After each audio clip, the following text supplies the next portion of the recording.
The meeting and. You might want to switch your cell phones off too, if you would please. All right, this is the DuPage County Zoning Board of Appeals. We're here for 23-006 Lenny's Gas Station. This is the request for rezoning from R4 single family to B2 general business. Secondly, a conditional use for a planned development for a gas station, convenience store, car wash, fuel, ice, sales, and fast food restaurants with drive-through facilities. Petitioner is Lenny's Gas Station. The property is 12 South 355 Lamont Road in Lamont. It's about a 10-acre site serviced by water and sewer. The matter was published in the Daily Herald on March 8th, 2023. I've got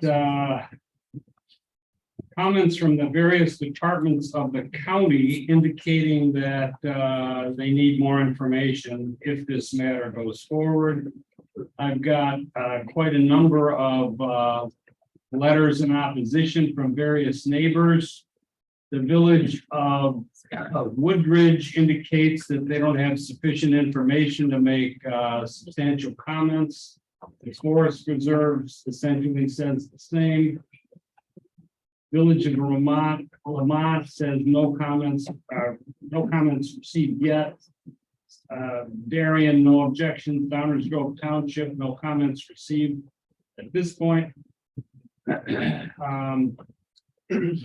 Township Highway says no jurisdiction. Lamont Fire and School District 113, no comments.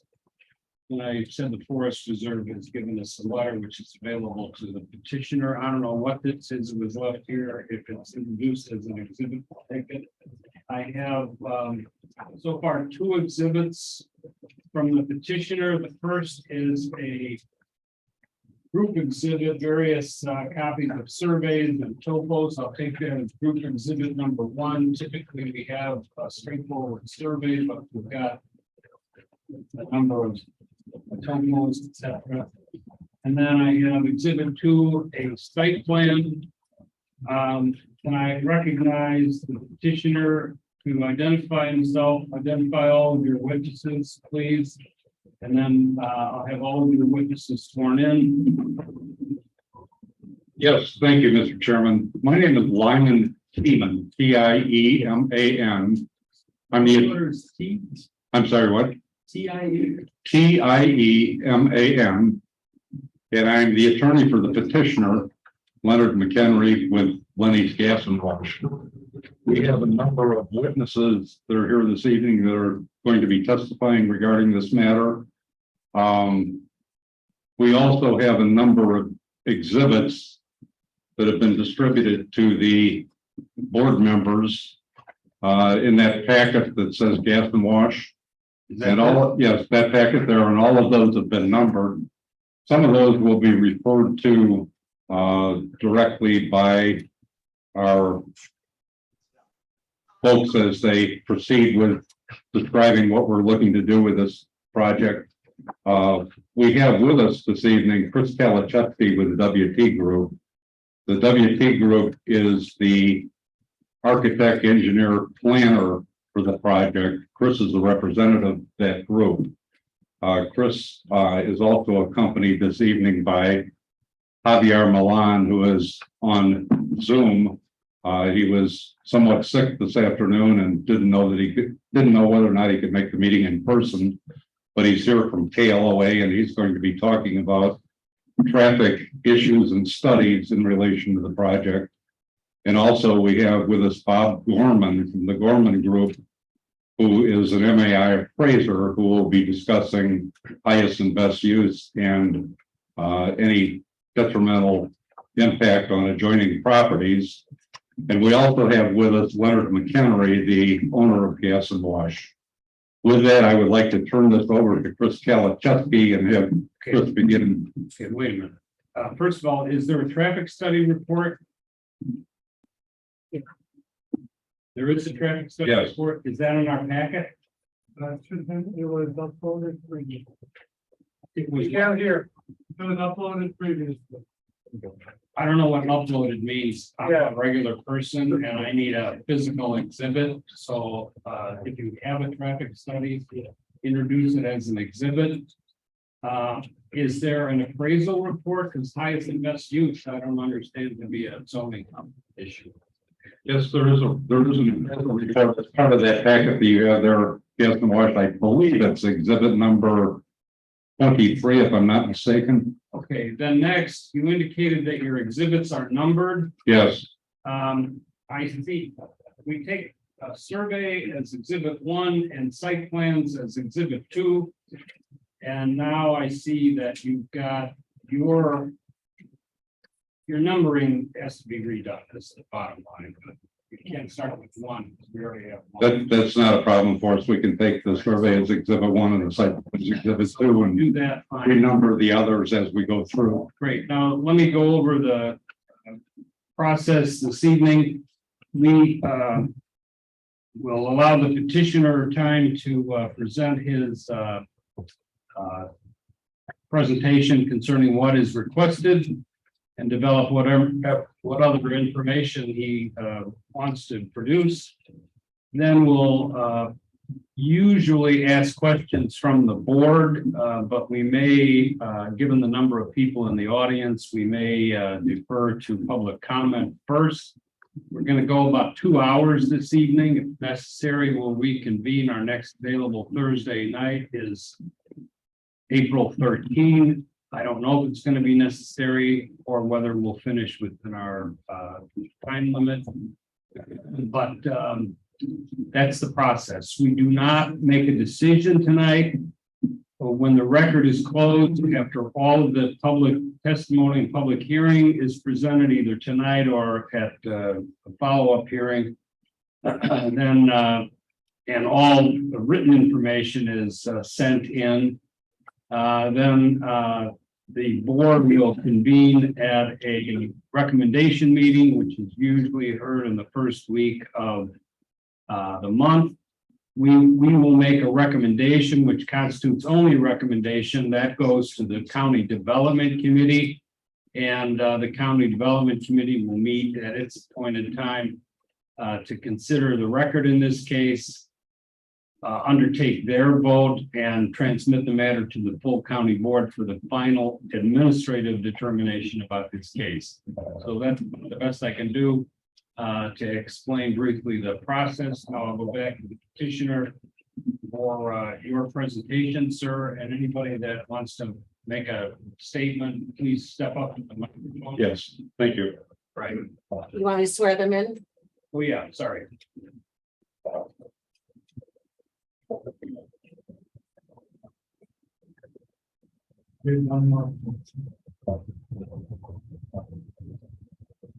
Well, you can be sworn in while you're walking. Let's, Raise your hands, please. You do solemnly swear or affirm the testimony you're about to give at this cause and out hearing will be the truth, the whole truth, and nothing but the truth. So help me God. all right, to each of you, when you begin your testimony at that point in time, spell your name for us so we have it for the record and indicate that you were sworn in. Thanks. Who's up first? Good evening. My name is Kalishevsky, Kalishevsky from WT Group. I'm an architect by education and licensure. We'd like to start off and thank you for this opportunity to make this presentation.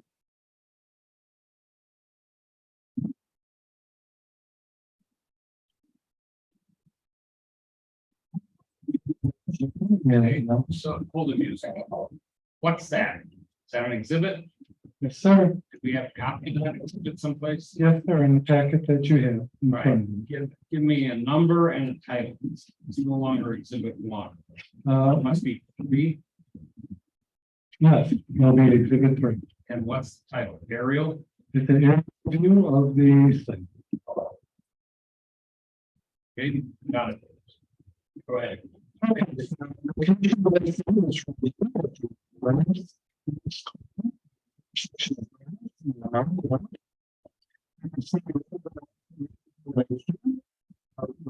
DuPage Industrial Park. The residential unit developed in 1998. This industrial park was annexed in 2008. And you can kind of see the context from there. The next exhibit that I'd like to show is the boundary survey, which will be exhibit number 4. That's exhibit number 1, sir. Okay.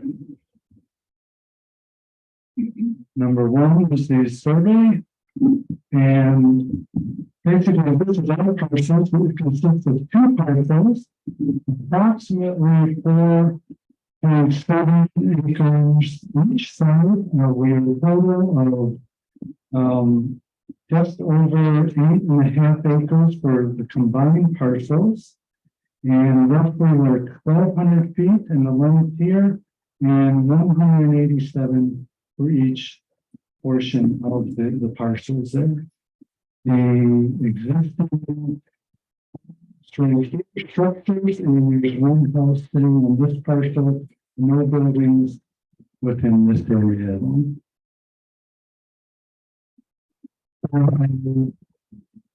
Next exhibit, I'd like to show the site plan just roughly, and then we'll get to the landscape plan that will show areas more in general.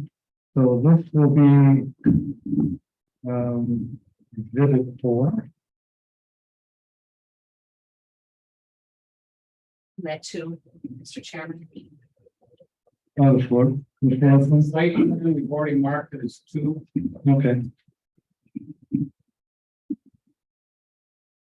And the site plan itself consists going from the east to the west, sorry, from the west to the east direction, all the way to the front, convenience store in the center, a couple of drive-throughs that will go through, car wash, and then finally the CFL.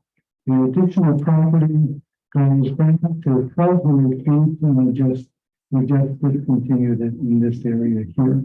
Basically, what we have in this area is that the allowable FAR ratio is 0.25, and our proposed FAR ratio is only 1/7 of the allowable FAR ratio.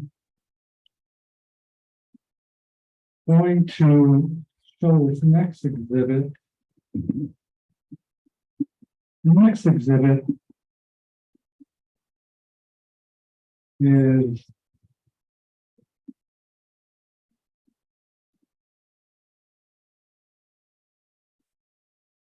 the colored site plan, which will now be exhibit 4.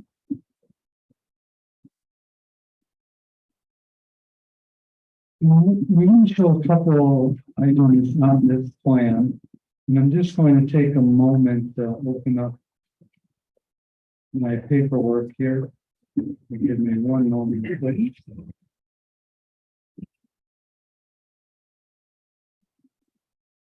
We have a north boundary area, we have a south boundary area. This very dark landscape green area, you can see it from 15 to 20 feet beyond our property line, and from 20 feet to 187 feet beyond our property line. The purpose of making that point is that we have a very heavy and strong landscape buffer already without us doing anything. But in addition to that, we will be doing over a 900-foot landscape fence on the north side with an abundance of landscaping. And I just want to get the points for that. We're over the required landscape point.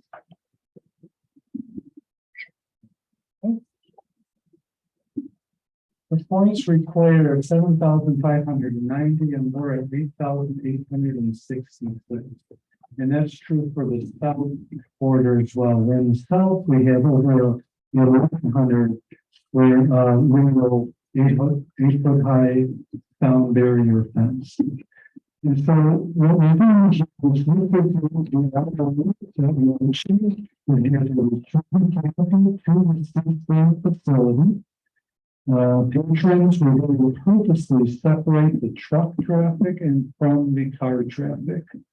Of course, the gas station is a siphoning type use.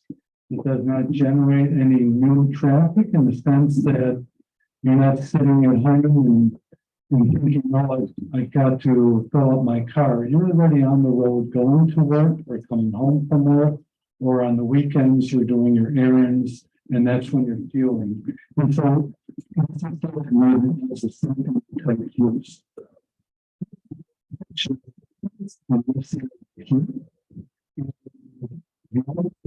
Traffic is basically contained on the right side of the city and the portion of the the car wash itself.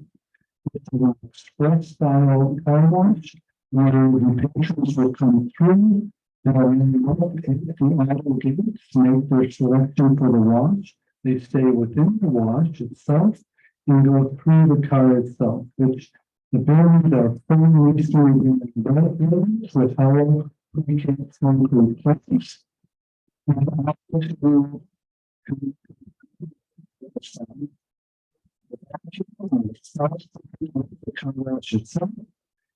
Just for the pictures, this is the U-shape for the dragon stream, which would be a Dunkin' Donuts type use. For the second dragon stream would be pops and chicken offering commercial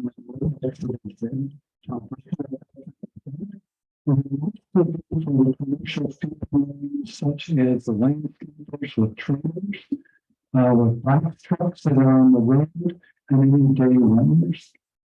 That this is not a truck stop in the sense that there's no showers, there's no full-service restaurant, and there's no short-term or long-term truck parking at all. They literally turn around, they come through here, and then they exit back out. So that type of traffic is all separated from all the traffic. It's very purposeful in doing that. And we just want to emphasize the strong landscape effort that we have around our property, and then the additional landscaping that we're showing, plus a sign as well, that is way beyond what the requirements are. Also, this last half, this 1.5 acres, which is defined by this line right here, and all the property going to the east would be donated to the forest preserve. And so we've been in conversation with them back and forth. We did clear up a couple of questions they had, and they're taking this under consideration. One of the things that we want to make very clear in terms of when I said earlier that this was not a truck stop, we have two exhibits, and this is a new pamphlet. And we have to remember all these pamphlets. We have it as exhibit 7. We're now at exhibit 5, I believe. Yes. What by the Institute of Traffic Engineering, the trip generation model, they define a land use number 950, a truck stop description. Truck stop is a facility located adjacent to an interstate highway interchange. So that's one of the key points, that it's adjacent to directly a highway interchange. It also has service areas, specific needs for the truckers, showers, on-site truck parking areas, as well as the truck maintenance facility. This is slide number 7 in the pamphlet that we handed out today. And so this is an example of it. This is a very large building. The buildings are roughly about 20,000 square feet. You can see the abundance of parking along the perimeter, as well as the additional fuel lanes, at least about 7 fuel lanes. This exhibit, which will be number 6, will also depict the same thing. This was on the southeast side of Chicago. This is on the northwest side, right at the interchange of 20 near Marengo, and this is by 90. Again, this is the Lowe's facility here. This is the TA facility. You can see the large truck parking areas, the very large PFL canopies. So we just want to make that clear distinction that we are proposing is not a truck stop by the definition of the traffic engineering trip generation manual.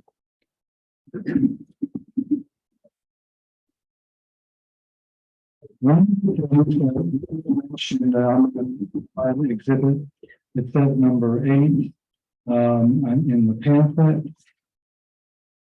is just a comparison, which is number 6. Now, No, 7. 7, I'm sorry. There are some existing stations here listed, Harlem and Homer Glen. We just wanted to show the proximity. Harlem is 0.13 miles from the interchange. Homer Glen is 0.13 miles from the interchange.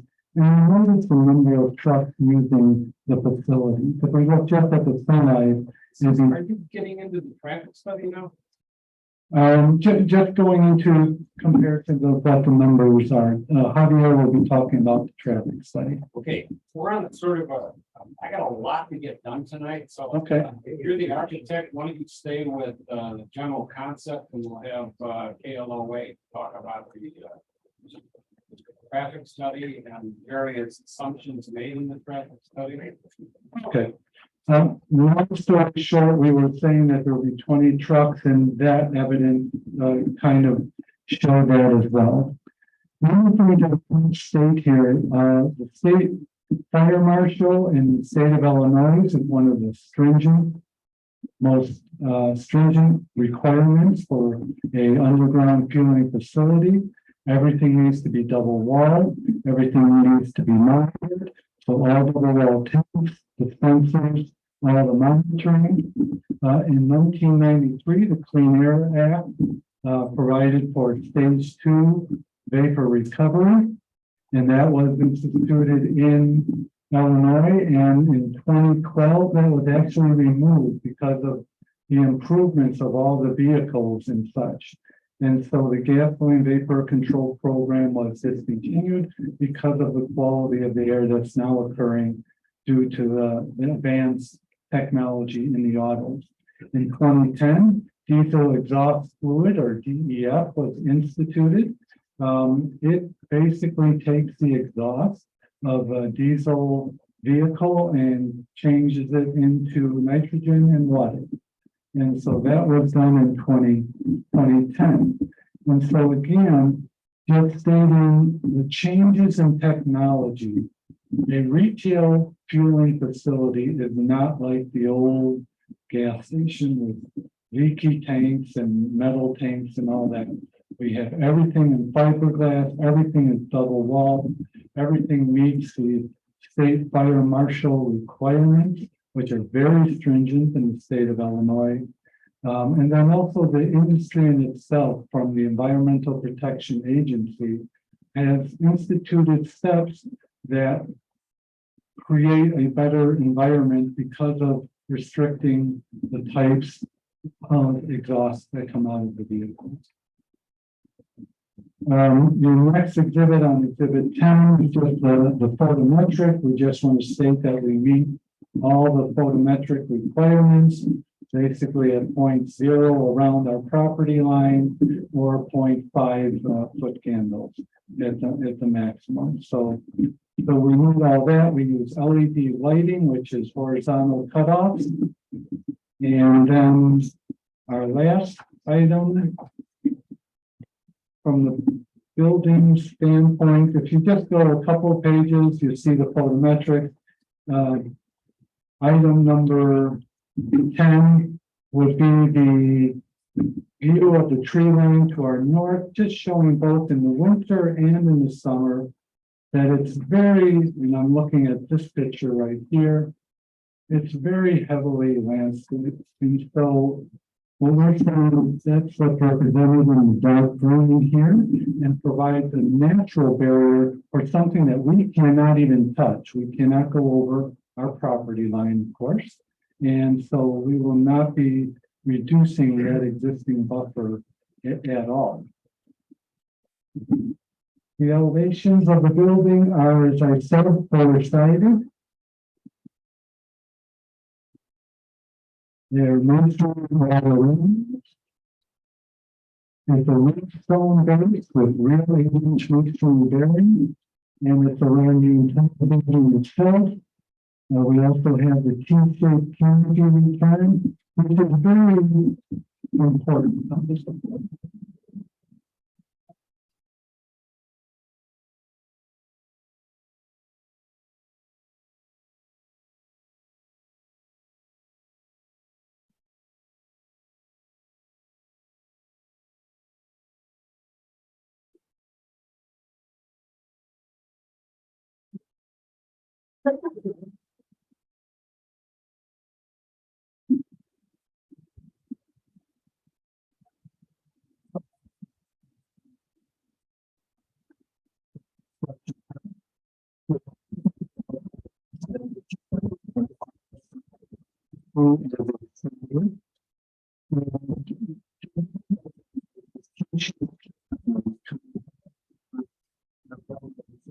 It's a lot of cost of construction, but it's one at the convenience of the customer. And so, we just want to state that the materials and something more that goes into making a very community-friendly facility. Showing that we have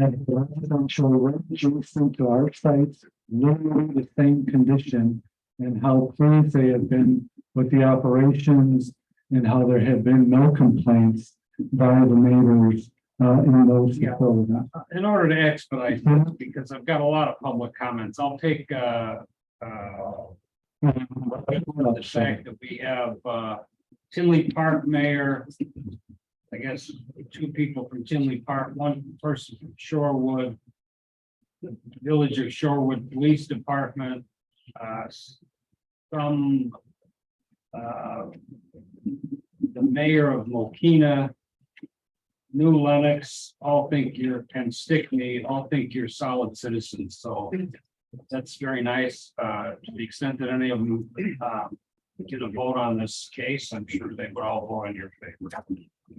But we don't need to get into that. So let's move along if we could. Okay. Basically, we have I'm just paging through. We have a notice that shows that the existing homes to the south are not affected by the car wash. The homes to the north, we will be providing a sound barrier wall at the exit end of the car wash, and none of the noise that we'll be generating will exceed the current ambient sound levels. And that's more in detail in the report itself. We have what was said in your booklets, like page 17, 18, and 19 are just views from the north on page 17, and views from the south, page 18. And that's just showing the strong barrier and what we see of the development itself. And again, we're showing the syntax sign barrier fence as well. And 19 shows another view from the south residence. From exhibit 20 that shows the soft lighting that we use, the glowing effect, the mansard canopy that we will be having for all the canopies. We'll have a mansard image, as you can see, that really ties it into the residential flavor. And with that, we would like to turn it over to Marlon to discuss the circulation route, which is exhibit number 19.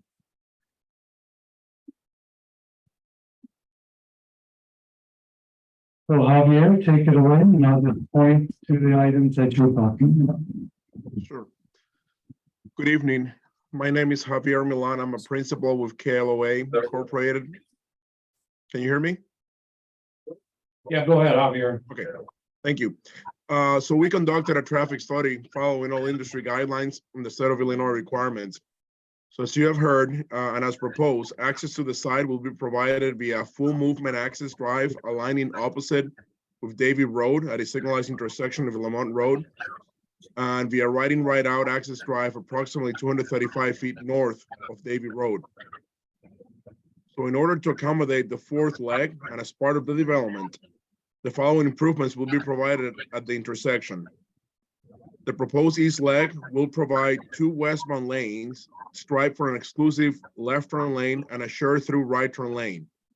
The left turn lane will provide approximately 315 feet of storage. New mast arms with new signal equipment will be provided for all 4 legs. New radar detection will be provided for the east and west legs. A new high visibility crosswalk connecting the site to the existing crosswalk system on the west side of Lamont Road. And pedestrian signal equipment for this crosswalk will also be provided. The southbound left turn movements onto the proposed east leg will be accommodated within the existing southbound left turn lane. I want to point out that an intersection design study, an IDS, showing the proposed improvements have been submitted and approved by the DuPage County Department of Transportation. As such, we're in the process of preparing signal plans and submitting them for construction permits. As I mentioned, additional access will be provided to the north via riding right out access drive that will be located approximately 235 feet north of Davie Road. The access drive will provide 1 inbound lane and 1 outbound lane, restricted to right turn only movements via striping, signage, and a raised triangular median. The outbound movements from this access drive will be under stop sign control. So pedestrian access to the development will be provided via a proposed sidewalk on Lamont Road along the side frontage. This sidewalk will connect to the existing pedestrian system via the previously mentioned proposed crosswalk at the intersection of Lamont Road with Davie. In addition, the sidewalk will extend to the north side boundary line to allow for future connection to the parcel north of the site. So typical of any traffic study, the number of trips to be generated by the proposed development are based on the Institute of Transportation Engineers Trip Generation Manual, which is the standard utilized by the federal government, state, county, and municipalities.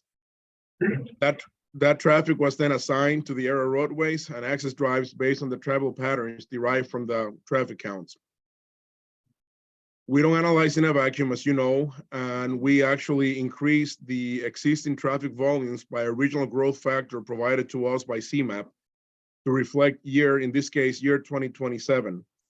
To these expanded traffic volumes, we added the traffic that will be generated by the gas station, and that was our future traffic volumes. The intersection of Lamont Road with Davie Road, with the addition of the fourth leg and the proposed improvements that I discussed early on, will have sufficient reserve capacity to accommodate the additional traffic to be generated by the proposed fuel center.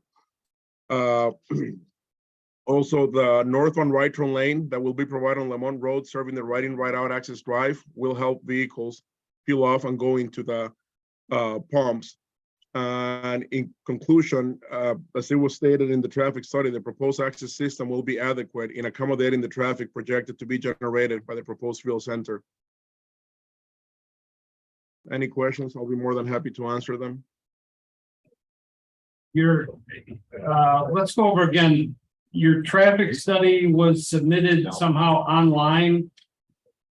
Is that right? Yes, the traffic study was submitted to the county. The county approved it. I believe the traffic study has been submitted also online to you, and I could be wrong, but the county has reviewed it. Well, I don't. Am I missing it? Or no one up here has.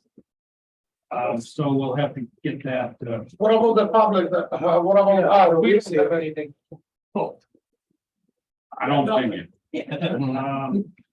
Okay, Javier, I have one question. Yes, You can go into detail or not on this. When we get your written traffic report, I know it will obviously address the things that you just discussed, but this is a jam-packed site.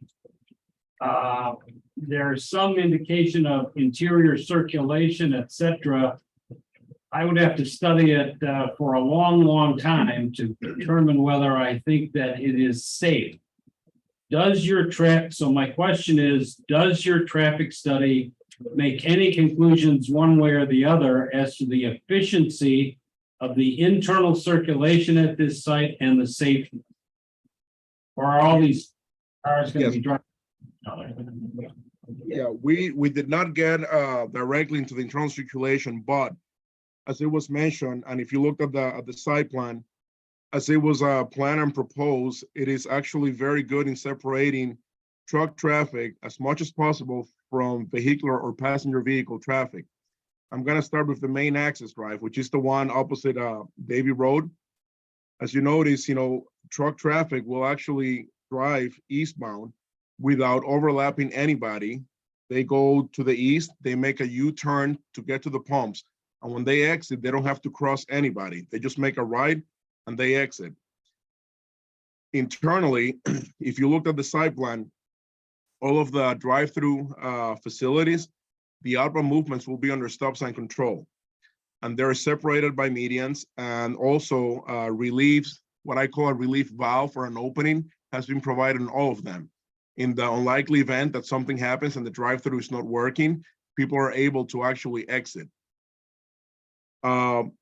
Typical of these gas stations, and I understand your concerns and we have seen them, but they're actually very much self-regulated with low traffic speeds because of what's going on.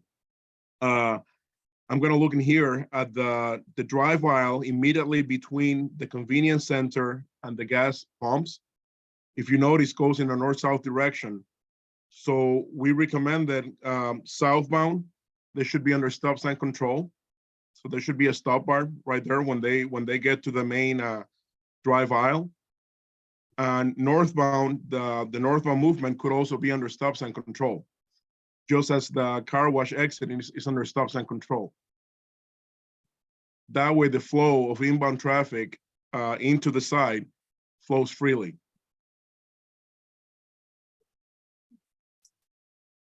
Well, assuming that it's all choreographed properly.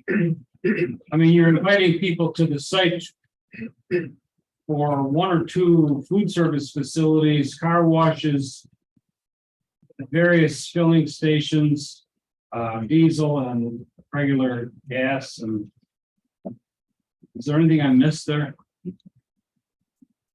Oh, yeah, the convenience store. Correct. And a lot of these things, tend to be what we said, the interaction trips, in which a person might actually put gas, going to the convenience store, and then just go into the car wash and then just exit. So many of these trips are just basically going to be captured internally. Okay. And you indicated you followed the standard models. What kind of a facility did you model against? Yes, so ITE, or the Institute of Transportation Engineers, this one would be the gas service station with convenience market, not as it was mentioned, like a trucking type facility, like the ones that you see in the interstates. So this is more in gear with what ITE says is a gas service station with convenience. Cut out a little bit. I'm sorry, I apologize. Yes, So the ITE land use, it's a gas service station with convenience market for this one, and it's based on the number of fueling positions. That's how you do the trip generation, based on the number of fueling positions. We also did trip generation for each individual use. In this case, the drive-through window that was assumed to be a coffee donut shop. also a fast food restaurant drive-through, and also the commercial fuel lanes with the three positions for the trucks. Okay, thank you. You're welcome. Before we move to the next speaker, just as a example, we have 5 different sites that have 2 drive-throughs as well as the car wash, the auto, and the CFL. So we can give a list to the board of those sites of existing gas and wash sites that have the same use if you're interested in seeing how they actually function quite well. And as you can see, we've got even a favorable recommendation from the police chiefs of the communities that we're in. The next speaker would be Mr. Bob Gorman in regards to the property appraisal.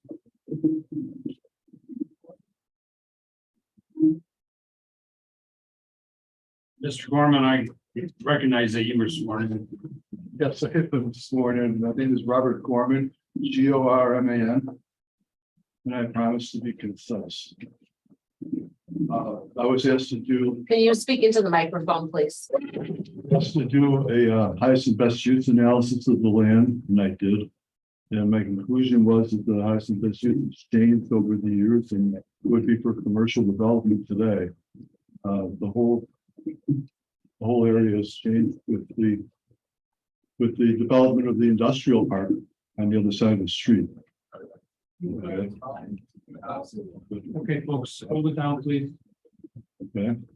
Other than that, I would only say that I've looked at a number of these gas stations and they do seem to be very well, I'm gonna use the word sheltered, so they don't disturb the properties. And I've done studies, with folks before and on gas stations to see if they impacted the value of the properties adjacent, and they do not seem to. So if you have any questions, I'd be glad to answer. Well, your report says highest and best, makes a conclusion about highest and best use, and it makes a conclusion that commercial property is ordinarily more valuable than residential property. That's correct. That's all I see. I don't see anything about diminished. No, that wasn't part of what I was asked. I was only asked to do But it's the part highest of and the best. zoning, right? Perhaps it is, but I was asked to do a highest and best use analysis. Okay, well, you did a very good job. Okay. Thank you. Next. Next speaker will be Mr. Lynn McHenry.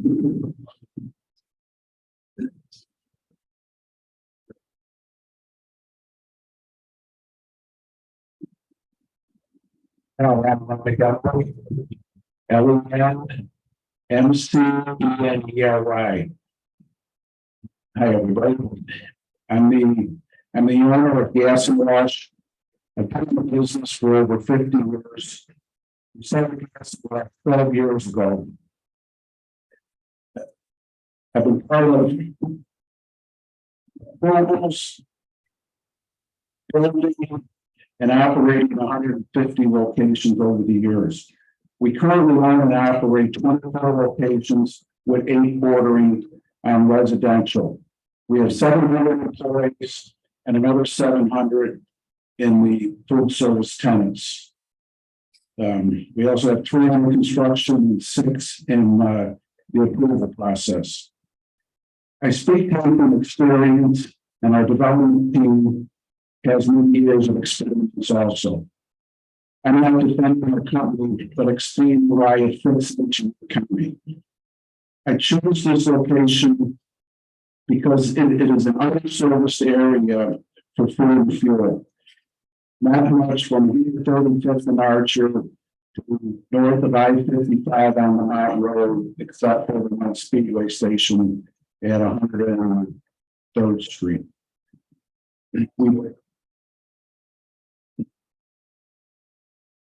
We build, use, and operate a quality and needed business, as we've seen in our other locations. That's not the question here. The site is on a major travel highway. Our team has presented and addressed lighting, traffic, noise, pollution, safety, and health values. If it's not after, you can contact me. This is not a truck stop, but later after attention. Less than 2% of all the vehicles are semi-trucks. We have good relationships with all our villages and neighborhoods, as you see from the letters. We have been through this approval process, and after we've been approved, there has been 0 complaints from the neighborhood. The complaints don't become real. We look at complaints every day. They are real quiet, and we can imagine with the sound barrier fence also. I've been outside with the sound engineer before, and the road noise is always more. This isn't a guessing game for us. If you're driving north from South Arch or 200 to I-55, where are you stopping?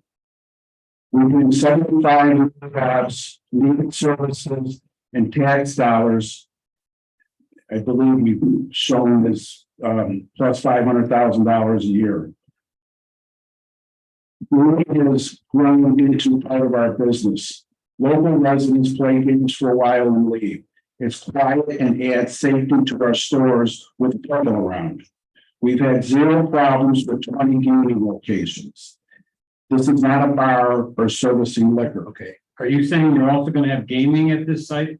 We will apply, Is this just another general background fact about your company? well, we would apply for a gaming license if approved here, but it is background also. I think our stuff to us.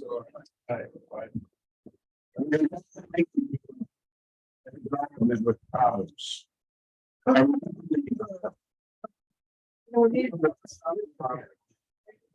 That's 7 gas stations right in the area. Hold on. I remember the village approval in Sherwood a few years ago with 100 residents in attendance, and the mayor stated that if he had listened to all the neighbors against Target, Home Depot, Portillo's, we wouldn't have any in the village. As you make your decision, not tonight, but is this project a needed service and a more modern way to help DuPage County? It's not the answer that will be drawn out tonight. I appreciate your support. Thank you.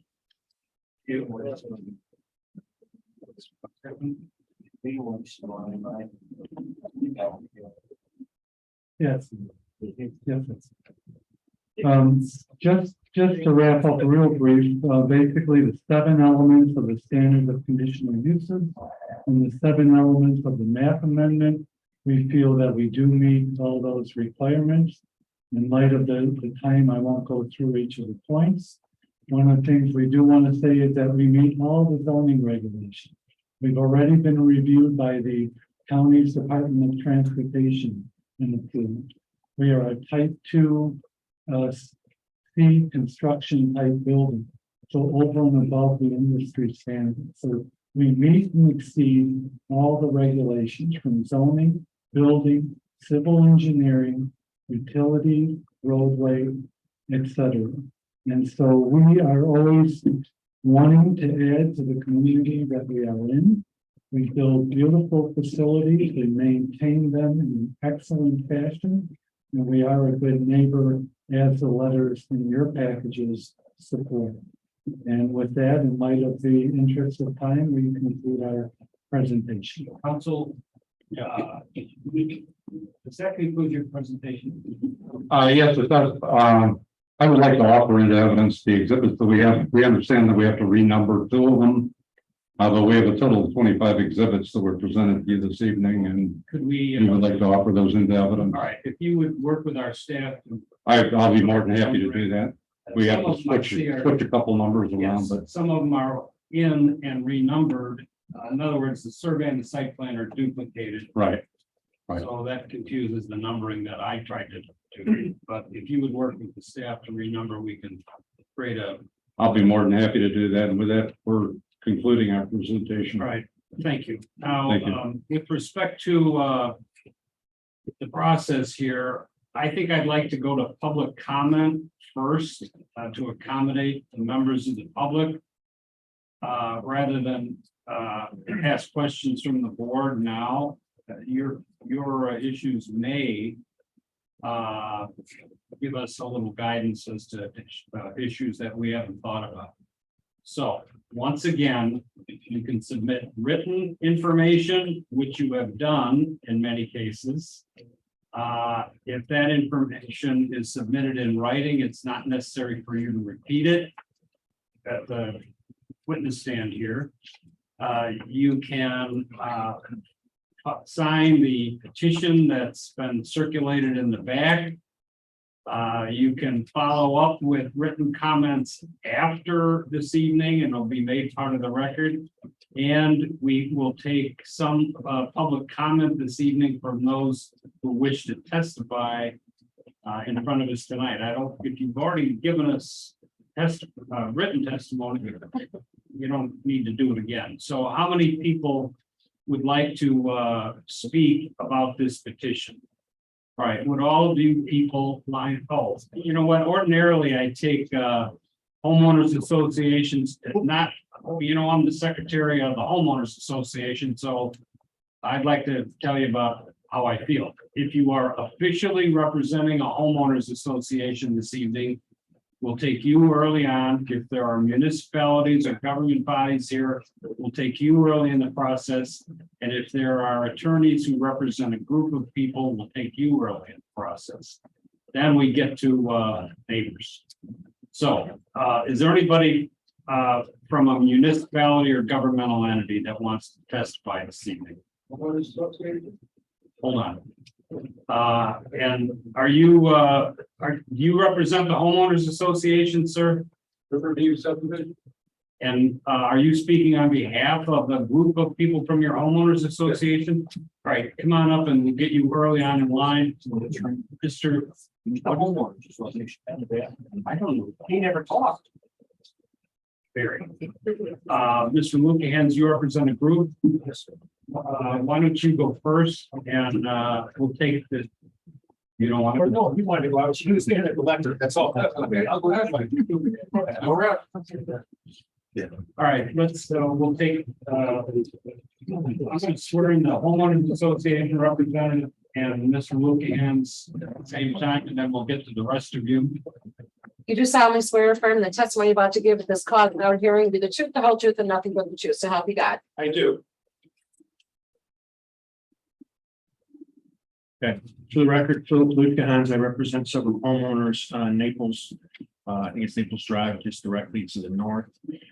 I guess I have a couple questions. I know this isn't ability to cross-examine, but I think it would be important to understand when the board asks questions. One is, what's the volume of fuel that they anticipate? And two is this the same site plan that was presented to Woodridge? It appears to me, and the reason I ask that is because I have studies from that I'm going to cite, and I wanted to call.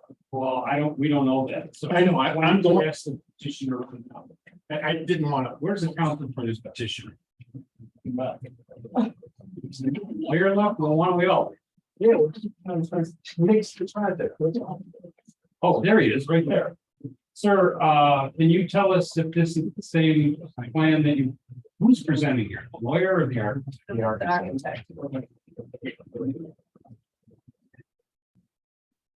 Yes, sir. It's essentially the same plan, but the car wash is 10 foot further away from the residence. Okay, good, thanks. Thank you, that helps. I'm going to go through the standards of rezoning and use that kind of as the outline. First is existing uses of property within the general area of the property in question. As you saw, I had an aerial, but I'll use this one so we don't have.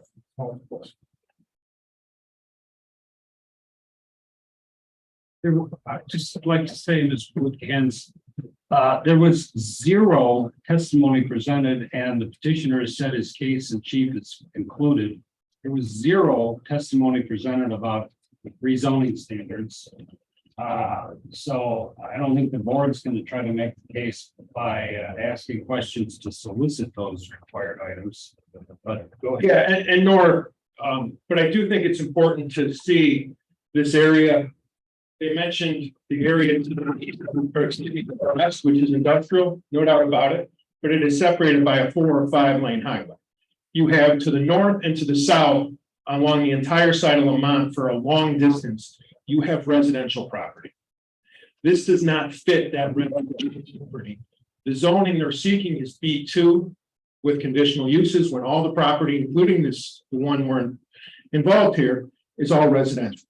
In fact, next door is R4, and then you have the subdivision to the north of that, which is in Woodridge of high-end, $600,000-700,000 homes, it appears. The property directly to the north is a high-end home. And as you go south, it's a little less high-end, but there's still residences all the way down to the south. I think until you probably get to the Hindu temple, which is about a half mile down. And religious institutions are favored in residential. There, as we know, it's very hard to deny a religious institution for a lot of reasons, which we won't. 2B zoning classification for property within the general area. I just kind of told you what that is. You have industrial across the street, you have residential on the east side. Suitability of the property in question for the uses permitted under the existing zoning classification. It can clearly be used as an estate lot. Many estate lots in this area are used as residential, both north and south. What is not appropriate is placing a B2 use and a special use at that in the middle of this residentially zoned and utilized district. I'm not sure if I can say this is spot zoning, but it's pretty darn close if it isn't. We're throwing a B2 in the middle of no B2. There's just nothing that's B2 in this area. You're specifically creating a zoning district in essence for this one piece of property. And we'll talk about it, I'm sure, more, but the land use plan, and I know it's old in DuPage County, we haven't done a great job of updating it, but the current land use plan is residential in this area. The current Woodridge plan is residential in this area.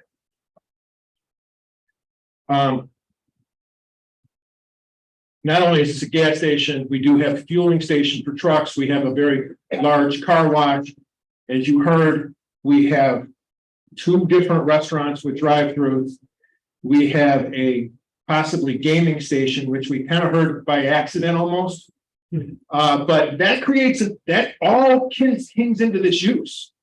And I don't know how many people go to the gaming station. I'm sure, I think you have fueling. I think you can go up to 8 or 9 by right. So there is and this may constitute a truck stop underneath those rules for gaming. I just don't know. Trend of development, as I said, comprehensive plan or the county land use plan looks at this area as residential. There is no B2, no commercial that is going on in this area anywhere near. Yes, it's industrial cross, but nothing that's business, no kind of commercial retail uses that have been developed in the last 30 years. Length of time the property has been vacant is zoned, considered in the context of the land development area. This property was not, half the property is currently still has a resident in it. It's not a vacant property. They didn't buy a vacant property. The other half of the property, my understanding is it was also a residence that they tore down just recently. So this is not an area that's blighted, that needs redevelopment or anything like that. It has been used for its essential purpose under both the zoning ordinance and the land use plan.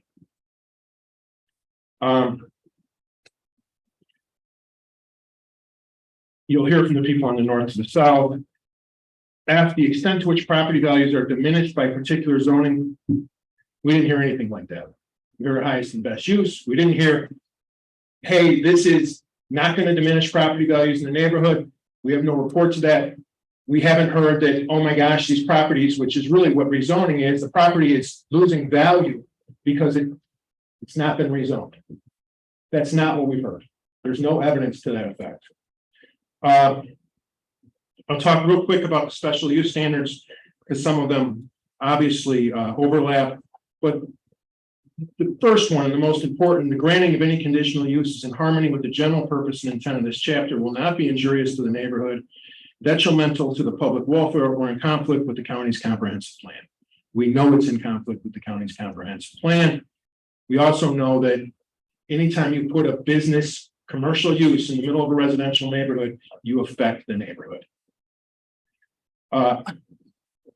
We haven't heard, one of the couple, again, number 3 under special use standards are diminish the value of land and buildings in the vicinity of the proposed conditional use.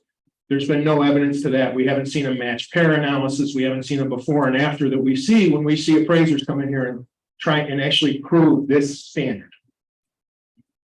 4 is unduly increased traffic congestion in the public streets and highways. I'll be honest, I haven't seen the traffic study. I don't know if KLOA's traffic study even goes that far, so I really can't comment on it.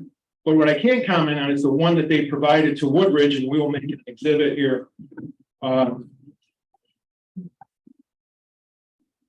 Is that at least the intersection at Davie and Lamont is going from A-level service to D. Now I know D is acceptable, but that's a huge change in service at an intersection for this particular residential neighborhood.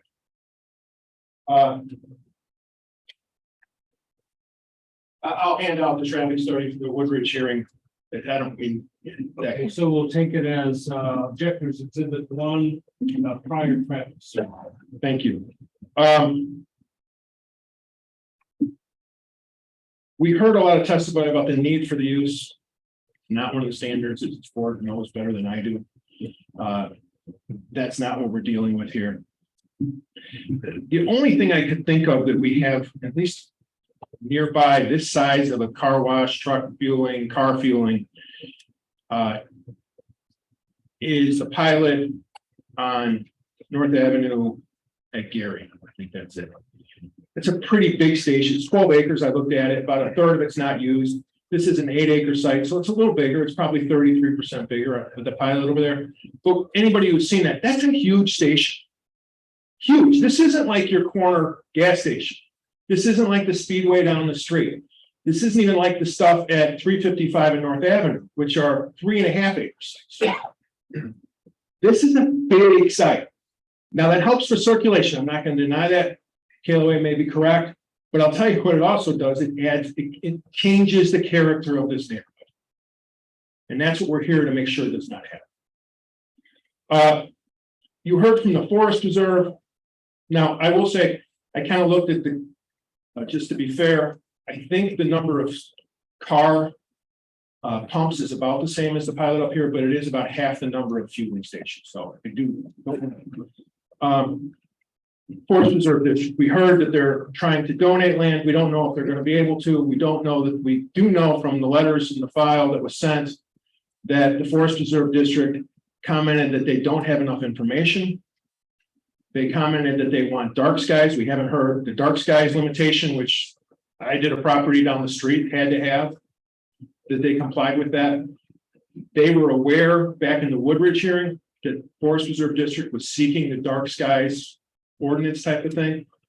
We haven't heard that they're doing that. We just saw, here's our photometric plan, which they have to comply with the county standards anyway. So I'm not really worried about that, but I am, the Forest Reserve District is looking for this night sky or dark skies thing next to their property. And we haven't heard that they're willing or able to comply with that. Already talked about traffic, sound. That they don't have Dr. Thunder here. And I've worked with Dr. Thunder, and I think he's been before this board a number of times. If you go to page 2, and I couldn't keep track of the exhibit number, so I apologize. It was the original exhibit 15. I don't know if that's still 15 or something else now. But we heard tonight that the car wash is not going to be above the ambient noise level. Now wait till you're there. It's actually a big page. It's colored. It's got a sound level analysis, or it's got, I forget what they call this, plotting of the noise levels and dBAs. you see at the bottom of page 2, it says the hourly car wash sound level drops from 60 dB during the busy hours to 58 dBA during the evening hours. I assume that dB was supposed to be dBA. As shown in figure 1, hourly car wash noise would exceed the hourly background noise. So to say, oh, we're never exceeding the hourly background noise, that's a mistake. It's wrong. Their own sound engineer said it does that.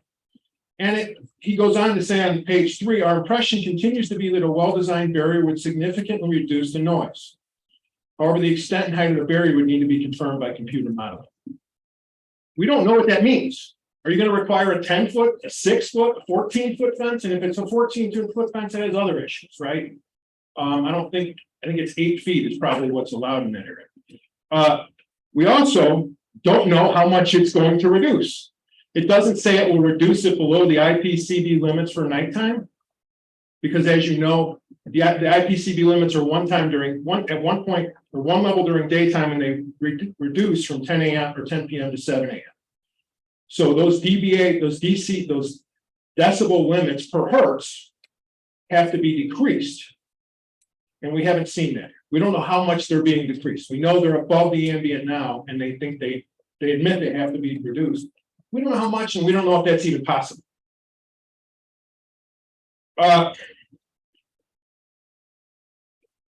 Appraisal, I've already talked about that. Talked about no new traffic.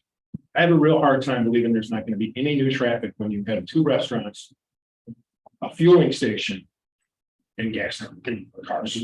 They're not, it may not be new completely to the area, but it may be a heavier use on Lamont Road, and we know it is because we've seen I've seen a traffic study, and I'll give it to you that says that one intersection goes from A to D, as in David.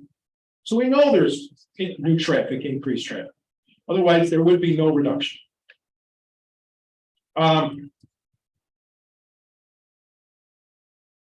Finally, real quick, the Woodridge Plan Commission looked at this exact same plan in October 2022. And I know it's not, you don't have to rely on that, but it is interesting that Woodridge, which this is within its planning district, was asked to annex this land and asked that it be rezoned. The Plan Commission unanimously recommended denial. The applicant then withdrew its petition, so it wouldn't get a denial at Woodridge, and then came to you. Most importantly, this is just a bad use when surrounded by residential property. It's the wrong place for this project. It's not even a small gas station, it's a very large, with a lot of other uses as we've seen. And now you're adding gaming, at least the possibility of gaming. That's going to also bring more people. This is not just, hey, we're stopping by on our way. This is not Roosevelt Road in Glen Ellen where people stop for their set on their way to work. So it doesn't fit, creates traffic issues. This is just bad zoning and land use for this idea for this property. And I thank you for your time.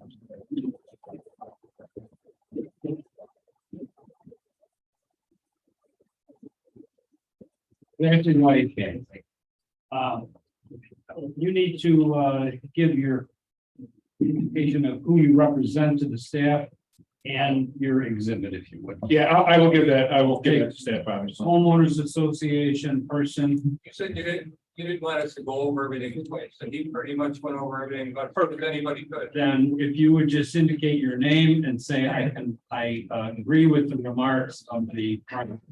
Thomas Feehan, and I do agree with everything he said. Spell your name, sir. Thomas Feehan.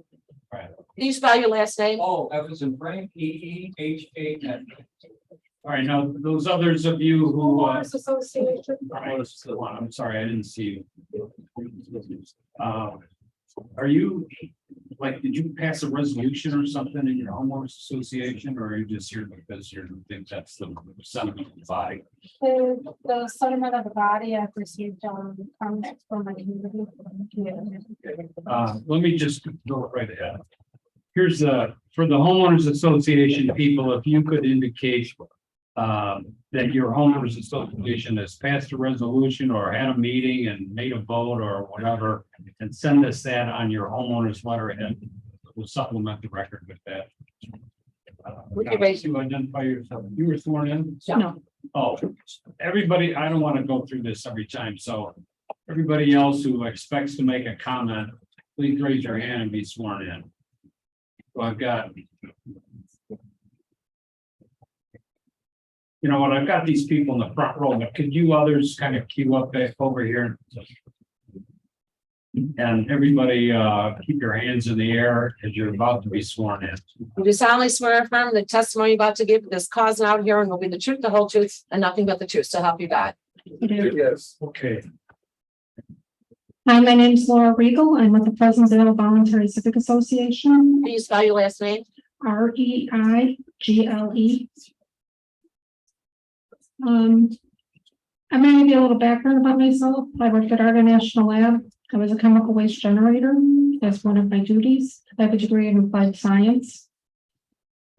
I did some research from some information from the EPA regarding. related to the homeowners association? It's related to the project. And it's related to the project in the sense that I'm concerned about the topography and any dirt levels being brought in, along with the runoff of any chemicals, because our communities are connected through the same aquifers for our well water that we currently use. We already have the forest reserve, which uses garland as a chemical in there with runoff that goes into the ground. But currently, the state of Illinois has 8,591 cleanups that they need to produce, which has been in the 2011 and 2004 report. And we're number 4 in Illinois out of all the 50 states for having the most cleanups that need to be done. And those cleanups are basically from car washes, from gas stations, and the chemicals that end up seeping into the soil that don't immediately leave. Chicago Water Reclamation District at the bottom of the canal, very close to where this gas station is going to go in, currently has a remediation project that hasn't been done, but it was estimated to cost over $2 million for the cleanup for the gas station that was there at one point in time. My concern is yes, we do change things from how we store fuel underground. We do put in sensors, but we end up down the road having flaws in those. And the gas stations that we have right now, we have 3 gas stations at Woodward and Bowden, which is Costco, Shell, and Amoco. And then we have another Shell on the other side of Lamont Road and I-55. We have the Speedway on Lamont Road right there. And then if you go through the industrial park on Joliet Road, we also have a truck stop. So we have a lot of gas stations in this area which have runoffs, could potentially have runoff issues. They all pretty well have car washes, and those chemicals possibly getting into our aquifers, like the lac former issue. You understand that that's all very highly regulated. Yes, but we also realize that there is flaws in those regulations, and they appear once in a while. So we do that. The other issue that I have is the sound and the engine braking noise that we have that goes on, because right now on Lamont Road with the current gas station, we have engine braking, and we also have trucks, even though there isn't a truck stop there, that stop on the sides of the road. They stop on Lamont Road and the adjoining side roads and park on the shoulders. So adding additional, even though it's not there, it's still used in that context. And those are concerns that we have going forward with the project. I do thank you for your time. I'll let the other speakers speak.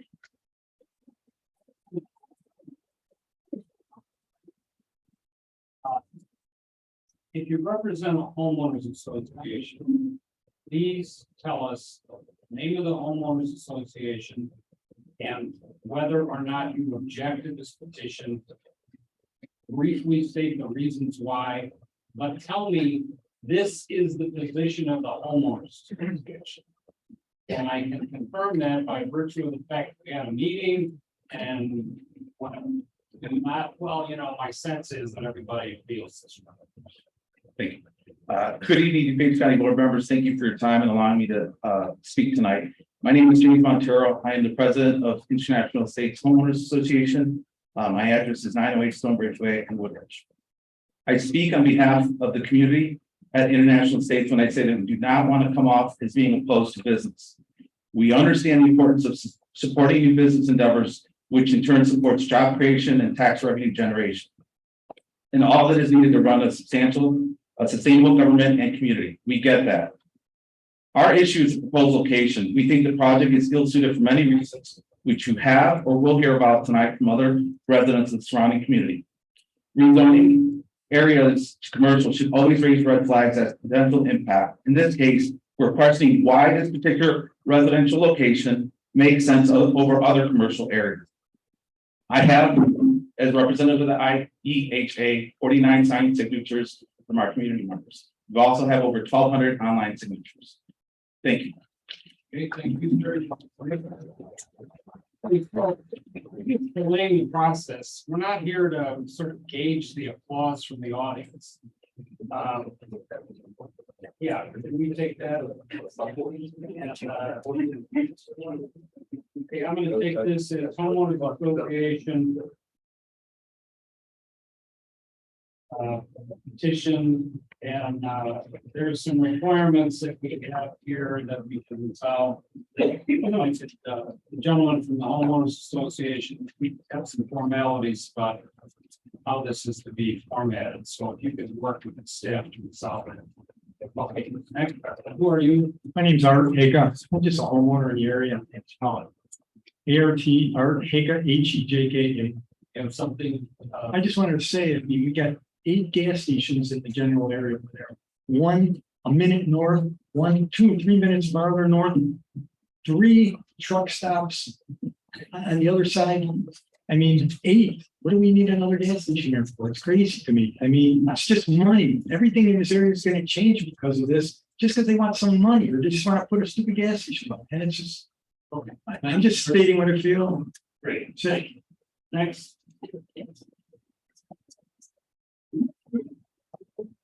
Hi, my name is Scott Kessler, KDSLER. I represent the International States 2 Homeowners Association, and it's the association that James represented.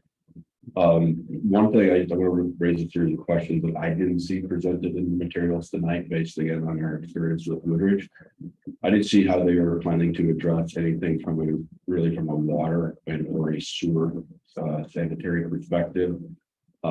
Most of the homes immediately south and west of Lamont are on wells. So are they planning on taking Is serviced by water and sewer. it's unincorporated right now? Originally that was not, I mean, my understanding they would have to be part of the city, the village to do that. So, yeah. So that was something I wasn't sure how that was being addressed. The other, again, not to duplicate a lot of what other things have been said, but I think there's been a lot of additional, a lot of studies and awareness in the news about chemicals that are left behind or chemicals that are in the air, particularly MBTBE, benzene, ozone, particulate matter. I think we all know that those are carcinogenic. I understand the technology, has helped to try to mitigate that. But study after study has shown that historically, regardless of what's done, those chemicals are left behind and the resident and the community is left with it. All right, thank you, sir. For the record, your homeowners association opposed this Oh, petition? sorry. Yes, we oppose it, and I've spoken personally to each member. So Great, thank you. Next. Hi, my name is Les Hunzinger. I live in International State. Can you spell your last name, please? HUNZINGER. Thank you. And I've been doing my online research. And in July 25th, 2022, the same gas and wash proposed the same setup at 750 yards away at Bluff Road and Lamont Road, and went to the board of Lamont. I can't find out if it was denied, but they had a lot of objections to it. Environmentally, traffic, they wanted a traffic light put in there. They asked for different, they opposed it being changed from residential to commercial because the whole thing wasn't there. The case number is 2022-3 Bluff Road. So when that was denied, it got moved to Woodridge up the road, 750 yards. And they did the same proposal, except they want to put in 24-hour service, including gaming rooms and liquor sales. And when it went to the board, the zoning board denied it. It was going to go to the village. And as we're all getting ready to go to the village hall, we got an email alert saying it was canceled. Yeah, we got that back. Right. So, We don't have the background about the prior case, so could you give that to our staff? yeah, I'll get it. That's our record. And so what they don't show in this plan either is the exit coming out of the site comes right onto Naples Avenue off Lamont Road, which has an easement coming off Lamont Road into our neighborhood. And that road will be blocked with this site. So the traffic come off out of the gas station will block the off road to Naples Avenue. It's just above this street here, and they don't show it in the map deliberately. So that's a problem for the traffic flow there. And the final thing I have is that whole area is managed by Argonne Lab for environmental EPA issues with the whole waterfall glen forest preserve, which butts up against that. I went online today and I printed off the 3 environmental studies that control and manage all the property between Cass Avenue and Lamont Road with all the water runoffs, chemicals and everything else. And I'll leave this here with that. Can we make it an exhibit? I'll make it exhibits.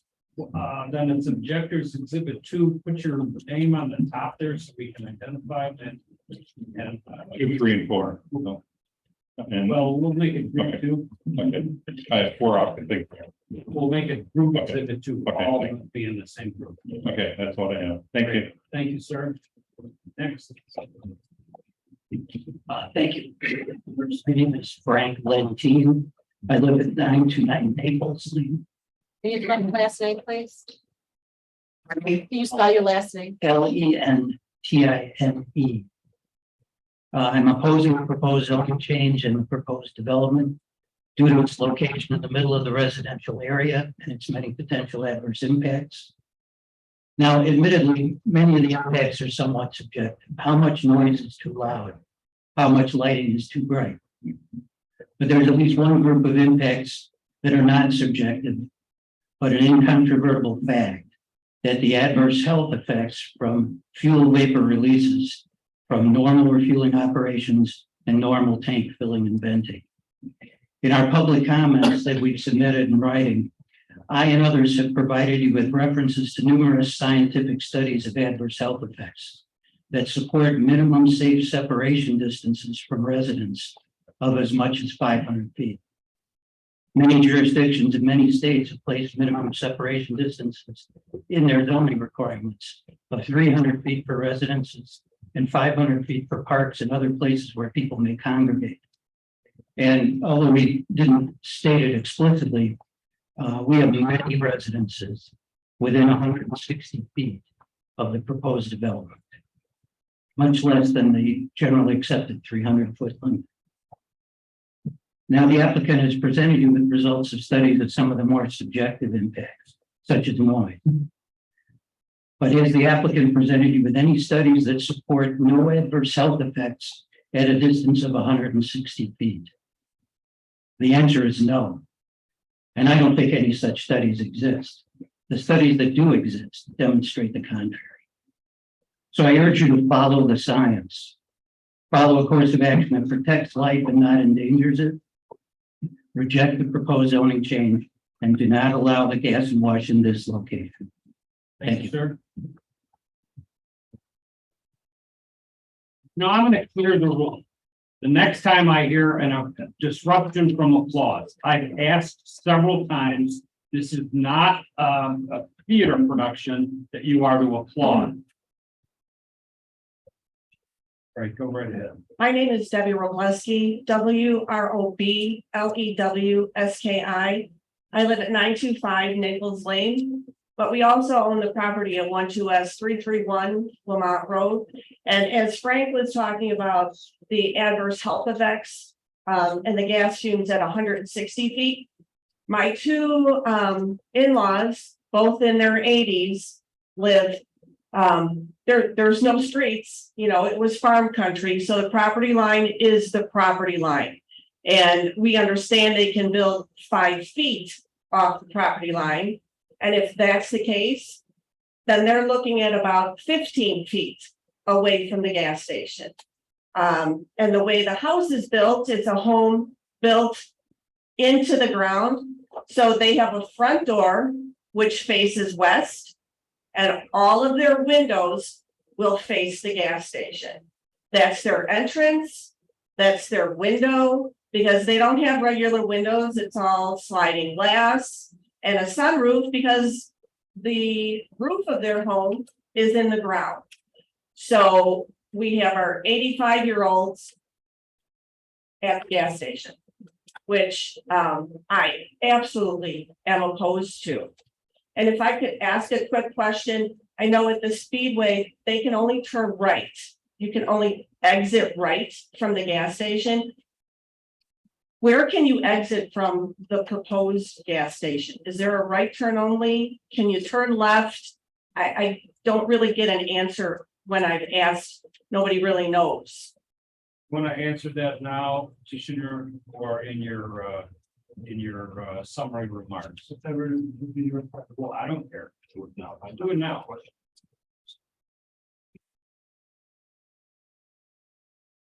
Basically, we have. Getting light. You're gonna have to speak into the microphone or turn this way, please. At the light end, you will have a full intersection that you can turn right or left. So this would be, you can either go north or you can go south. At the northern part of our property, you'll be able to go right onto Lamont Road. We are not even close to Maples Drive. No, we are not blocking that out. Okay, thank you. That's all. Thank you very much. Next. We have. My name is James Burke, resident 10521 Rothenberg Road, International Parkway. I have two. My name is James Burke. I live at 10521 Rothenberg Road in International Parkway subdivision. I have two young daughters, ages 9 and 5, that attend St. Al's, St. Pat's, pre-K to 8th grade school. The one thing that has not been discussed by anybody from Lenny's addressed at all is a school, which I don't think they're aware of, is less than 4/10 of a mile from the proposed site, directly off of Davie Road. Currently, Davie Road from Lamont Road all the way to Woodward, which I think it's called Moray actually at that point, is currently zoned. No trucks over 5 tons. If you should MapQuest direction for any truck to go to this proposed site, it will automatically filter it through Davie Road, which again is against the way the road is zoned. And the way the road was zoned is my belief, along with common sense, is that you have a school full of children of roughly 200 that is thriving and growing, which is trying to prevent any truck traffic.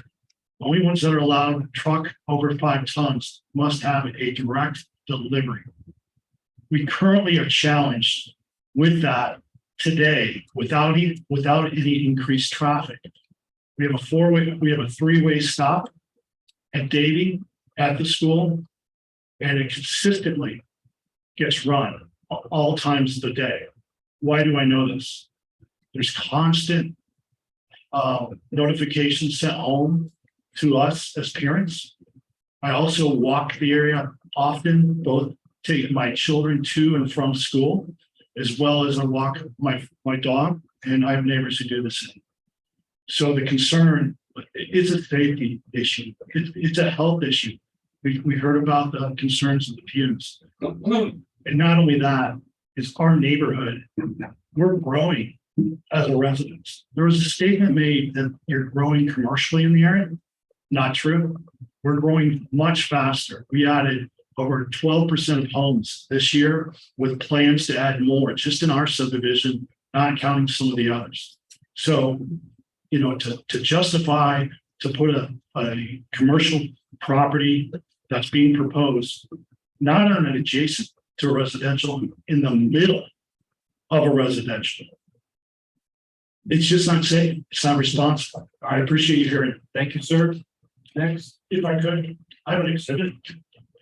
it's a letter, the same letter that we have. We are. Is that a Not sure letter if she, I don't, it's from the principal. I'm not sure if she, Yeah, we already have. not sure if she got to. Well, it says the same things that you just testified to. Is that right? It should. Yeah. Okay. Okay, hello, my name is Denise Uselova, USELOVA, and I live on the 19 West 661 Hillcrest Lane, which is just southwest of the property where Gus and Bush and Bernard Chicks wants to build a gas station. We all residents below that property are on the wells and septic. Can you imagine what will happen in case of accidents? I know that they told us that they will use the state-of-the-art technologies and materials, but what if something happens? Who will help us? Another thing is that we have a lot of ravines on our property, especially we have huge ravine which takes like all rainwater from our street and it drains towards the river. And it's also across the street on like east side of the Lemont Road, the same thing. They have a lot of ravines which goes towards the river.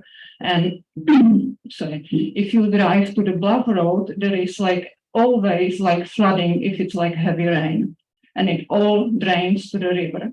Another thing, we already heard about the safety, pollution and noise, health hazard. I would also like say that in the last 3 years, we all learn how important is for our mental health, nature. Please consider that we live like near waterfall, Glen Forest Preserve, which is one of the most visited forest preserves in the Chicagoland and maybe in whole Illinois. Another very close forest preserve is Kipatow Forest Preserve, where is like very small but important habitat of the dragonfly, emerald dragonfly, and I'm sure you are familiar with it because this insect actually caused significant delay of 355 extension. I'm sorry, but I had to mention it. Okay. So, and another thing which I would really like to point out that even US Post Office thinks that Lemont Road is so dangerous and busy with the traffic, they won't deliver post to the residents who live directly on Lemont Road. They have to collect it on our street. And one more thing, like during the week, the Lemont Road is really busy. So we are glad that on weekends, it's kind of quiet. We can open our windows, you know, so with 2 fast food restaurants, with the car wash. I mean, you know, we have already 2 or 3 car washes in Lemont, and I see that on weekends they are most busiest.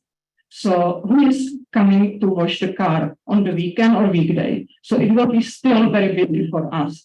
Please take it in consideration. Thank you for your time. Thank you. Next.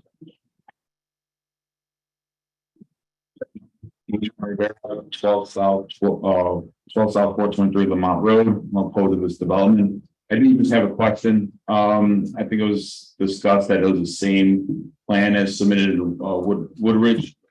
During that zoning meeting, it was discovered that the top of the pavement elevation, when you compare it to the top of the south side fence, was actually what was being proposed as an 8-foot fence, really was 4 feet coverage. Is that still the case? Or did you increase that fence by another 4 feet? I don't think the fence is resolved yet, but go ahead. Yeah, the path fence has been moved to the top of the curb at the street, so it will be a full 8.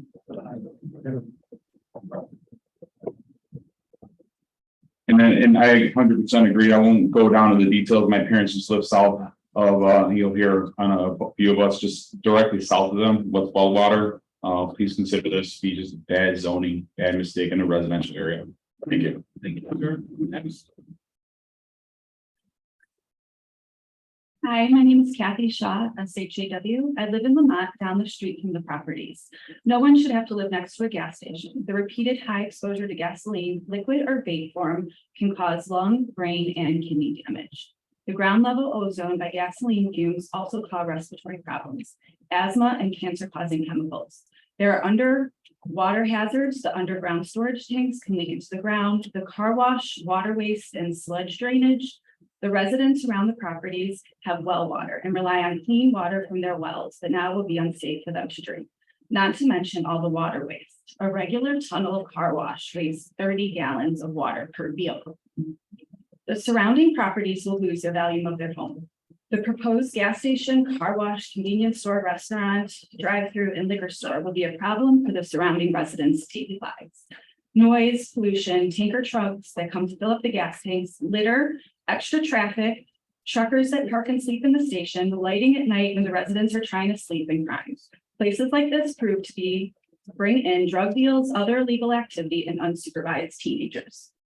The tendency for gas stations are being built larger and larger. They should not be located in our residential areas by family homes and next to a forest reserve. How can we protect the land and wildlife? Then install gasoline storage tanks, loud construction, bright lights, loud trucks, and traffic coming through, and think we're protecting our beautiful Waterfall Glen Forest Reserve and wildlife. Many people walk through Waterfall Glen, exercising, bike riding, and just enjoying nature, and would not want that ruined by Lenny's Gas and Wash. They're not building this gas station next to their own home. It does not benefit the community. It only benefits the owners who are not looking out for our community or our residents' well-being, only making money for themselves. There's a speedway on Lamont Road, a half a mile north of the proposed gas station. Not to mention the increase in electric vehicles and a decrease of gas vehicles. The owner said that this was the modern way, but electric vehicles and hybrids are the modern way. Building another gas station is excessive and unnecessary, harming the surrounding residents' everyday life, health, and wildlife and nature that we're trying to preserve. Please picture your homes and having a gas station right next door. Would you want that for you and your family? Please turn down this plan and deny the request for rezoning. And I have some pictures because my mother and father-in-law live right next door. So I can give them to you or maybe put it in evidence. These are geese in their backyard of their 4 acres. I have deer that are in the backyard, more deer. And then right across the street, because they say that it's not like a truck stop, but either is the speedway. I was driving by, look at all the trucks that just stop and park and sleep there. So, okay, we need to know when the photos were taken, who took. I took them from my car, just driving by, because I drive by it every day. I did it right before we were going to Woodridge. So in October, I could do it on a weekly basis and show you all the trucks. I don't think we need. I mean, it's always there. I don't think we need pictures of these. So I'm just saying, it's just beautiful in the backyard, and with all that noise, it'll be scared away. What about this last photograph? What's that? Well, I have the trucks from Speedway. I have different views of just all the trucks that park, and it's not a truck stop, but it's a gas station, and they still park there and sleep. Okay, you want to make that an exhibit? Sure, yeah, I would, yeah. All right, we'll take it as objectives exhibit. Okay. 3. Yes. Thank you. And then the final speaker. I'm sorry. I didn't get up, but I did raise my hand. Were you sworn in? Yeah, I was sworn in. Okay. Yeah, okay, that's no problem. I should have that. You want to go right now? Hi, my name is James Johnston, Johnston. Live at 917 Stonebridge Way, Woodbridge. And I just have 2 quick observations. The gentleman that owns the business indicated his willingness to try to accommodate us as everybody can, and I respect that. But I have a lot of experience with businesses, and I know businesses change ownership. So assuming, because he's a gentleman of about my age, I'm guessing, and I've been retired for quite a while. Assuming at some point he decides to sell the business, is the new owner going to make the same commitments to us that he has? Is he going to honor those commitments, or is it going to change with new ownership? That's number 1. Number 2, there was a remark made that at the other gas station locations, the property values were not injured. Well, it was no problem. I didn't hear any support or see any evidence to back up that statement. So my question on that is, Are our current property values going to be guaranteed by the business so that we suffer no financial harm from this? Sir, what do you think the answer to that question is? I know what the answer is. What I'm trying to get at. Okay, the whole question of values has been asked and answered, discussed several times. We get the point. Okay, But I don't. my apologies. I'm done. Thank you. Great, thank you, sir. Sir, your daughter spoke on your behalf. No, that's my wife. Well, this is the, didn't you just speak for him? You're the one that, okay, whatever. Go ahead, sir, I'll give you a minute. I don't want any duplicative remarks. I oppose the gas station that's next door to me. I live at 12S 331 Lamont Road. And I have COPD. That's why I moved here. Please consider that. Okay, what's your name? Richard Robles. Spell it, or did you spell his name or? I have it, yeah. Have it, okay, good, thank you, sir. You're really scary, Robert. I'll do my best here. Yeah, I'm doing my best. Thank you, sir. Ramiro Rivera Jr., 11 South 251 Carpenter Street. I'm also representing my father, Ramiro Rivera Senior. That's RAMIRO River A. One thing I didn't mention is that we have within half a mile from the property, the train line, it's commercial use. So if you want to spend money, you can move there. I have been there about 20 years. They work hard with citizens.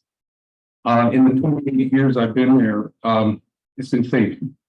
We never had to call the cops. We did, however, call the cops. I did, as I was an eyewitness to the fatality of 2 women. It's really scary up here. I'll do my best.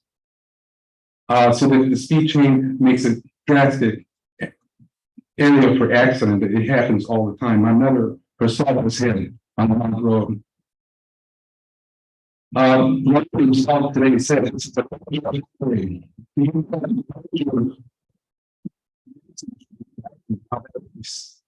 fairly dumb. I also have reports from the mine. In the gas station. Especially live. I have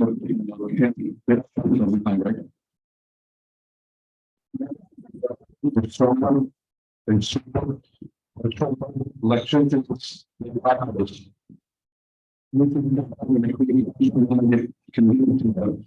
And wife is left to us. There's something.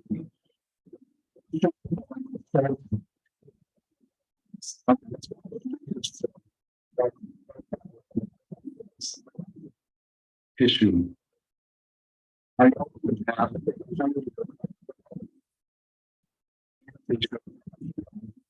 was also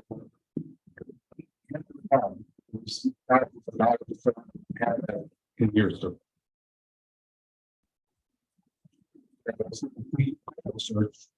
When I got into it, I had a push on yes, the diesel. I had to sit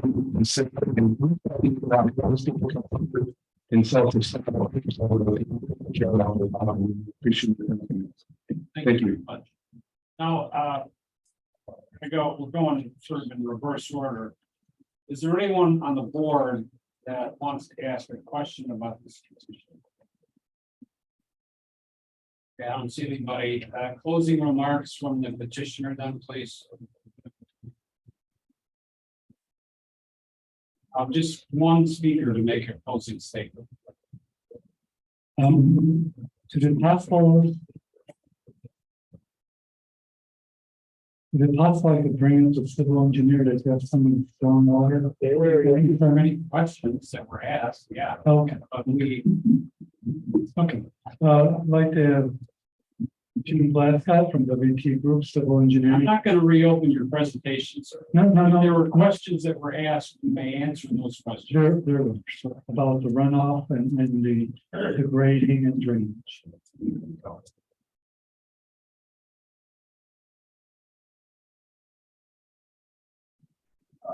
My name is Jim Glassdow, Principal in charge of Civil Engineering at the WT Group. Specifically, the questions regarding the stormwater, we did not submit full engineering as part of this application, and we're just going through the zoning process at this point. We have made some minor site plan changes from the original presentation to Woodridge, but through that process, we did fully design the site and address the county stormwater requirements, including water quality control, treatment devices to potentially clean up any potential hydrocarbons, fuel runoff, and reduce the runoff rate from the site to meet the county requirements. So we are taking into account all of the necessary stormwater management challenges on the site. All right, thank you. Just some general questions in terms of ownership. This is a family-run business, and the next generation is taking over the business. In regards to electric vehicles, we provide 480 service to the site. Typically, a site like this would take 122.8 3-phase. We're actually bringing in 408 volt service, 480 volt, I'm sorry, and that is to make plans for the chargers. Level 3 chargers require 480 volt service. And so we'll be putting an internal transformer in our buildings to step down the power accordingly, but we are making plans, certain locations, running conduit runs. We're assessing many options that are out there, and we know that it is a way for the future, and we're planning accordingly. In regards to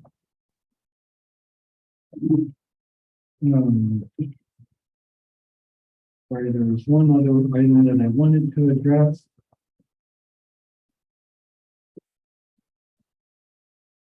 Some of the things were the same thing that we did point out, and doing noise level. We did say that the house in the north, that the sound to the north would exceed the ambient, and that's why we're putting in that sound barrier wall that would be designed by Dr. Finer.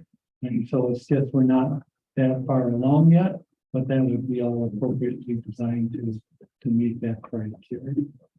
Long story short, we have letters in your packages. We have several communities that have named the same type of concerns that were all listed tonight. And we have proof in those letters and in operating those communities not only have one gas and wash. Go ahead, that those communities, all of them, not only have one gas and wash, but 2 or 3 gas and washes. So if something wasn't lived up to by what was promised, that would very much be clear in not allowing another station to be built. And so again, 2 or 3 stations have been built, again, against or next to residential. And we have the same kind of comments that we heard tonight, and they just don't play out. It's a new technology, it's a new situation from the old style organization. We thank you for your time.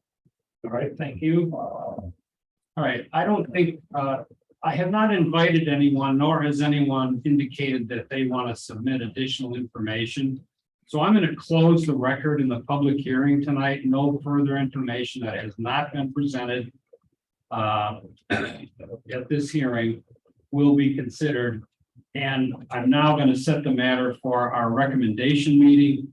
The next recommendation meeting we have is April 6th. That occurs at 5:30 in this room. I think it'll be the only item on the agenda. We will not take public testimony that evening. We will not ask any additional information from the petitioner. It's just an open caucus from the members of the board to deliberate about this case. And usually we have multiple cases, but I think it'll be the only case on the agenda. So April 6th, 5:30. And in the event that you don't need to come because the record's closed. But in the event that there are a good number of people, we'll hold it in this cafeteria room if we can get it at that time. So thank you very much. closed for this evening.